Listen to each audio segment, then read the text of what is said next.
Jesus said to Peter again, he's fishing, he's back at the Sea of Galilee. He says, lovest thou me more than these? Did he mean more than the nets? They had gone back to fishing. Back to what they loved to do. That was how they'd spent their life. That's how they had been brought up. They loved their work. And when Christ died on the cross, when it was all finished, they went back to the nets. And Jesus said, do you love me more than these? More than the nets. You know and I know that many people love their work. Love their work. When I worked with Cummins and Shorts all these years ago, I want to be honest with you and say I loved my work. I loved the bustle and hustle of production management and working with people and all the involvement. I loved it. And when Christ says, leave your work, that was not an easy decision. Commit yourself to forsake your work and follow me.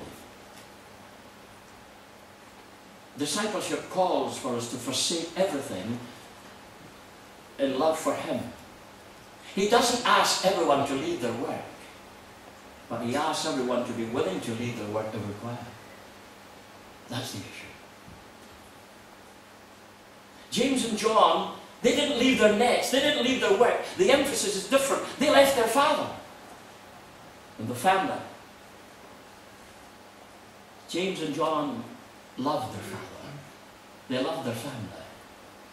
But the call of Christ required them to forsake the nearest and dearest to them.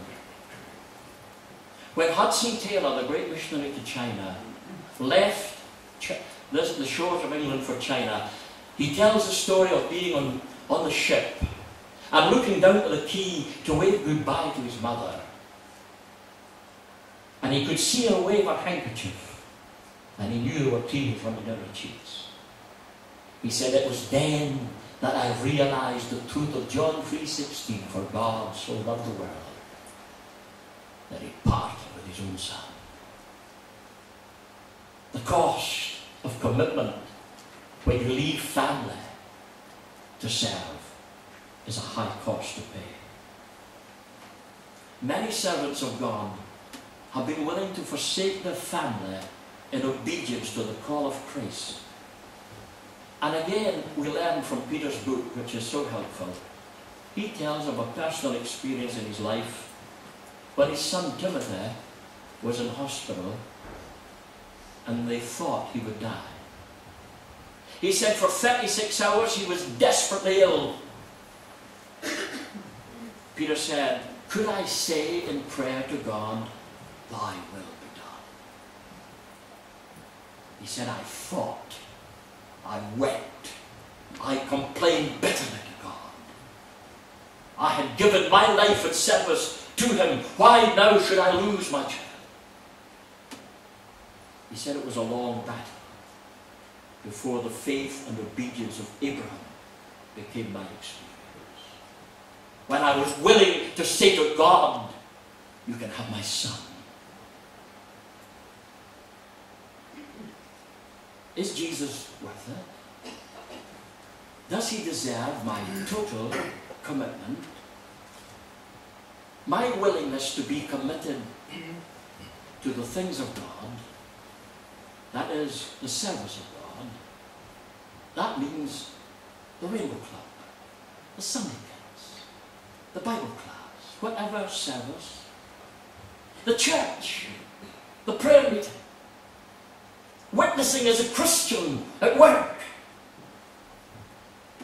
My willingness to be committed to Christ will be determined by my love for Christ. We as elders cannot drive people to prayer meetings, to service, to an involvement. It has to come from a voluntary response on our part. To say, my Jesus, I love Thee. I know Thou art mine. For Thee, all the pleasures of sin I reside. Are we prepared, for Jesus' sake, to be totally committed as a disciple to him.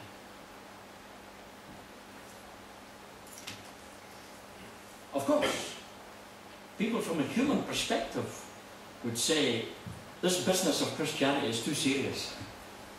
Peter says, when we read some of the demands of discipleship, and we'll deal with it next week, particularly in Luke 14, when Jesus said, if any man doesn't love me more than father, mother, wife, or children, he cannot be my disciple. So Peter says, you know, I looked at all the different scholars and all the different commentaries to get a way around this. But there was no way around it. Just meant what it said. So because of the demands it appears that Jesus makes on us to follow him and be committed to him, you might, from a human perspective, say, is it worth being a Christian? Is this really worthwhile? When Jesus arrived on the shores of Galilee, in his preaching, it's very interesting to see the connection between his preaching and the summary of his preaching before he calls these disciples. He announced the good news of his kingdom. The kingdom of God is near. Any Jew with any knowledge of Old Testament history knew that God had a future for his people. The promise of a coming kingdom is a major theme in the Old Testament. The dream for every Jew was to see God's kingdom set up and to be part of it. The mother of James and John, she said on one occasion, could my two sons sit next to you in the kingdom? That's a good dream for a mother. Every mother here, I trust you have a dream that your children will have a place in the kingdom. And a place of significance. So don't let's be too hard on the father. The promise of Revelation 21:14 is a staggering promise. In that coming day, Revelation 21 gives us the picture of the new Jerusalem coming down out of heaven, like a bride adorned for her husband, the holy city. Revelation 21:14 says, there are 12 foundation stones in the new city, in the holy city. And the names of the 12 apostles of the Lamb will be written on these foundation stones.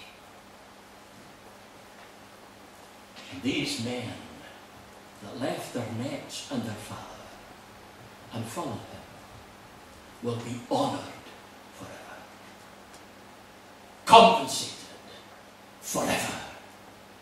Their names written on the foundation stone of the New Jerusalem. Will it be worth it to be a disciple? It's a tough call. But Wallace used to sing an old hymn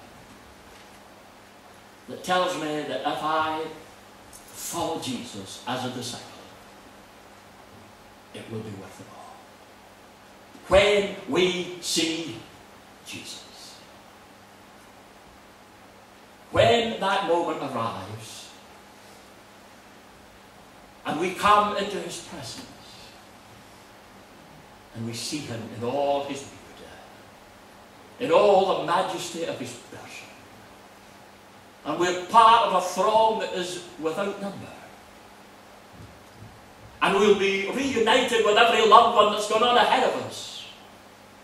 And when our eyes behold the King, how glad we will be that we are his disciples. There will be compensation forever in that day that makes life now worthwhile. May God help us to understand the simple message of Jesus. The young people, it's not complicated. He steps into your life tonight. He says to you personally, come, follow me. Are we willing